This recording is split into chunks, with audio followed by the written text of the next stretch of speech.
afternoon, everybody. Thanks to Yossi and the executive members for giving me this opportunity. So, I have been asked to speak on preparing for the worst in theory and practical exams during our MS and MD. So, I think I'll just dwell on something which helped me during that phase 5 years ago and see if the same can help you in the future. So, I have no financial disclosures. I'll be just taking on 10 points that can help you. First is keep your eyes and ears open. I think that starts from the time you enter your residency. We see patients, that is one thing that we are not short of here in India. We have lots of them. So see patients, you get a lot of opportunity to do that. See them nicely. Keep one or two interesting patients in every clinic day for the evening. Make them wait, pamper them a little. For your seniors to ask them questions and do a detailed discussion on them. And don't be afraid to ask them how or why this happened. Nobody is testing you during those 3 years. They might be a little harsh sometimes, but ultimately that all thing is for your own good. The second thing is own the patients that you see. Once the patient that you have seen and needs a management, that patient should want to come back to you. So every time if the patient has to come back after 2 days, he should be searching for you. Not that you are seeing another set of patients and that patient goes somewhere else.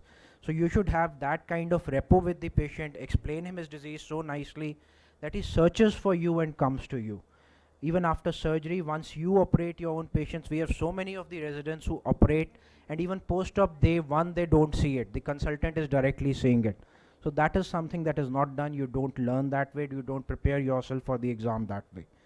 And seeing a disease evolve through the course, just seeing one new patient one day and not seeing how the course went over the next month or the year does not help. So you should see the disease evolve, and you won't need to read your textbook after that. Read about your patient. So any new word you hear in a day, one disease, one word, okay, you heard VMT. What is VMT? Just go, and even the simple Google search will give you the headline about it. You'll know a new word. Rest, basic pathogenesis, everything you'll read, but just all the terminology, especially with the imaging coming in, so many terminologies are coming in. So that is one important thing. If you're going to do a new surgery the next day, it's always good to go on iTube, YouTube, see a few videos how people do it, and then learn from that. Keep one standard textbook for ophthalmology.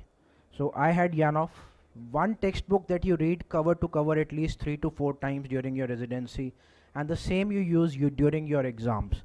Multiple textbooks you can use for one topic reference and everything, but one textbook should be read complete so that you don't miss any topic of ophthalmology once you are done with your MS.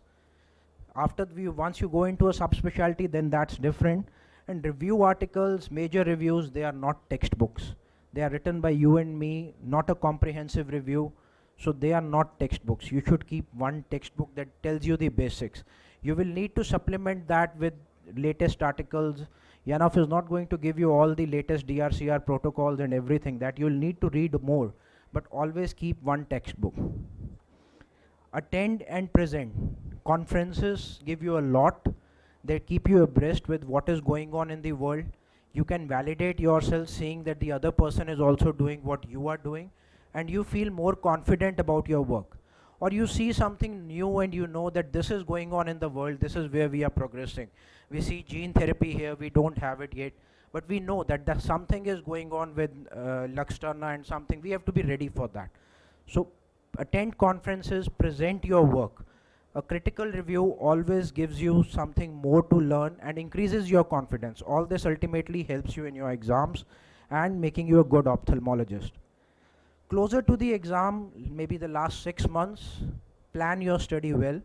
Keep a list of the last 10-year questions of your institute, your university. Divide that list specialty-wise. Don't do it year-wise. Specialty-wise, once you're picking up one specialty, do all the topics that have been asked repeatedly. I'd like to put down a number how many times that topic has been asked in the 10 years each time I'm writing them down. So that helps to tell you the importance of the topic. And preparing them well will cover you enough to pass you. It will get you more than 80% of your topics that are going to be asked in the theory exam. And again, stick to one standard textbook, not review articles.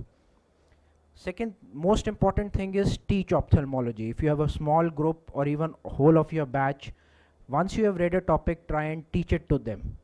Once you teach it, you will learn it so well you would never forget it. So once you teach it, you will want to read about it more, you will want to read the pathogenesis better, and then you'll learn it better. In the exam, the most important thing, I think that concept is gone where the number of pages decided the number of marks we get. It's getting the message across to the person. Everybody is busy these days. They are just going to shuffle to your exams. So just write point wise so that they know you know the topic. Make as many bullet answers as you can and flowcharts as you can so that they know you know the process of what you're talking about. In the practicals, it is totally your skill to lead the examiner to what you know. The examiner will always know more than you, but you have to take them somewhere where what you know. So speak only those words which you can clearly describe further. The answer that you give is your next question. And no loose terms like mild vitreous hemorrhage or a severe corneal edema. If there is a classification and you have followed that, very good, but otherwise no loose terms. Just say there is vitreous hemorrhage, no loose terms. And no abbreviations in the exam. Treat your examiner as if he is a layman or a first year medical student and try to teach him. In that way, he'll know the depth of knowledge that you have once you are. Don't consider that he is an expert and you say CSME and that he'll understand. Use the complete full form of the abbreviation. And the last thing I would like to say, it's not the end of the world. Prepare your best and answer whatever you can. If you don't know the answer, just say no. That will help stop the discussion over there and move to another topic which you might know. Else it will keep lingering along that line and your number of marks that you get will go down. Most examiners that come want to pass you. You have to strive very hard to make them not do so. Thank you. Thank you very much, Dr. Simha. In the interest of time, we would like to start the keynote addresses first. So, India was very well known for the Gurukul system of education,